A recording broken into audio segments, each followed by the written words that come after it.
பாஜக எனது கொள்கை எதிரி. அந்த கொள்கை எதிர்த்து இவர் எதுவுமே செஞ்சதில்லை. ஆந்திராவினுடைய துணை முதலமைச்சராக இருக்கக்கூடிய பவன் கல்யாண், அவர் அரசியல் ரொம்ப பெரிய வித்தகர்.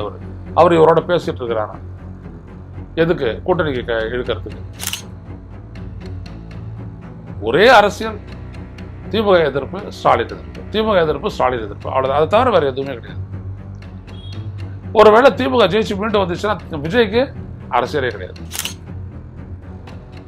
உடல் வலிமையை உறுதி செய்யும் சிலாஜித், கவனத்தை மேம்படுத்தும் அஸ்வகந்தா மற்றும் உயிர் சக்தியை பெருக செய்யும் சஃபேடு முஸ்லி போன்ற இமயமலையின் உணவுப் பொருட்களை கொண்டு வந்து மிஸ்டர் பர்ஃபெக்ட் உருவாக்கப்பட்டுள்ளது. உங்கள் முழு குடும்பத்தின் ஆரோக்கியத்தை மா நேச்சுரல்ஸ் மூலம் உறுதி செய்திருங்கள். 100% இயற்கையான மூலிகை பொருட்கள் மூலம் உருவாக்கப்பட்ட மிஸ்டர் பர்ஃபெக்ட் மற்றும் மிஸ் பர்ஃபெக்ட் தலைமுறையாக குடும்பங்களின் உடல் வலிமை, மன வலிமை மற்றும் மகிழ்ச்சியை பெருக செய்கிறது.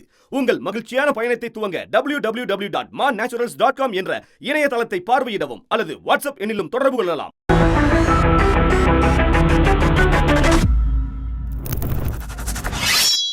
வணக்கம் தொடர்களே.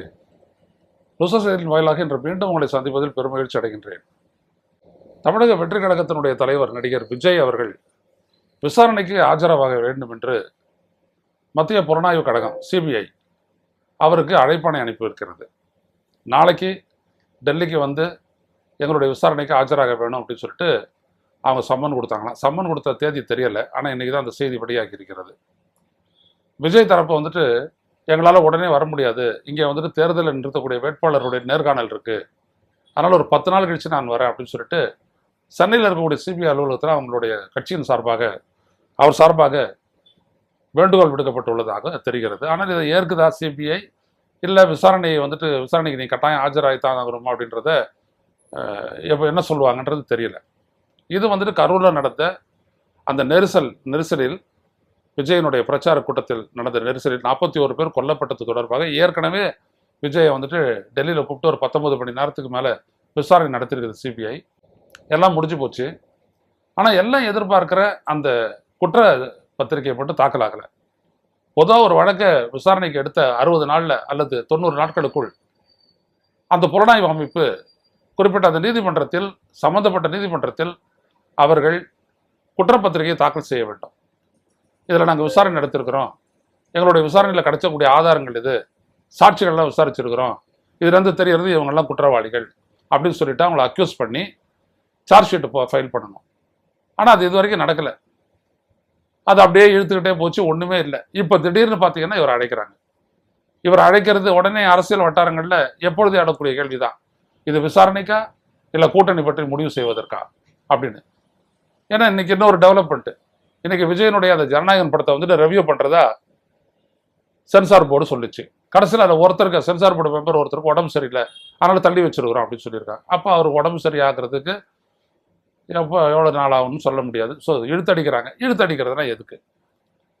கடந்த சில நாட்களாகவே வரக்கூடிய செய்திகள் இதுதான், விஜய் என்டிஏ கூட்டணியில் இணைவார். அதற்கான அழுத்தம் தான் இப்போ தரப்படுகிறது. விஜய் தாராளமாக சேரலாம், அவர் ஒப்புக்கணாச்சுன்னா சொல்லி வச்சிருக்கிறாரு, பாஜக எனது கொள்கை எதிரி. அந்த கொள்கை எதிர்த்து இவர் எதுவுமே செஞ்சதில்லை. ஒரே அரசியல், திமுக எதிர்ப்பு, ஸ்டாலின் எதிர்ப்பு, அவ்வளவுதான். அதை தவிர வேற எதுவுமே கிடையாது. ஒருவேளை திமுக ஜெயிச்சு மீண்டும் வந்துச்சுன்னா விஜய்க்கு அரசியலே கிடையாது. அவ்வளவுதானே. நீ எந்த ஒரு சிங்கிள் எஜெண்டா வச்சுட்டு அரசியலுக்கு வந்தியோ அதை மக்கள் நிராகரிச்சோன்னு உனக்கு என்ன இருக்குது? ஒன்றும் கிடையாது. இப்பவே ஒன்றும் கிடையாதுனால தான் அவருடைய மனைவி வழக்கு போட்டிருக்கக்கூடிய நிலையில, இந்த நிலையில தான் பிஜேபி என்ன பண்ணுது, அவரை வளைக்க பார்க்குது. என்ன சொல்லுவாங்க, சார்ஜ் ஷீட்டில் உங்களோட பேர் சேர்த்து நாங்கள் ஃபைல் பண்ணிட்டோம்னா உங்களை அரெஸ்ட் பண்ண வேண்டியது ஏற்படும் அப்படின்னு சொல்லுவாங்க. விஜய் அதுக்கு என்ன சொல்லுவார், அதெல்லாம் நான் வீராதி வீரம் சூராதி சூரன், நான் வந்துட்டு சிறையில் இருப்பேன் அப்படின்னு நான் சொல்ல போறாரு. அதெல்லாம் ஒன்றும் கிடையாது. சார் தான் சார், என்ன சொல்றீங்க சொல்லுங்க சார் அப்படின்னு தான் சொல்ல போறாரு இவரு. எல்லாம் அந்த உருட்டல் பெரட்டல் மிரட்டல்லாம் வந்துட்டு இங்கே ஸ்டாலினோட சரி அப்படி தாண்டியாச்சு அப்படின்னா போச்சு.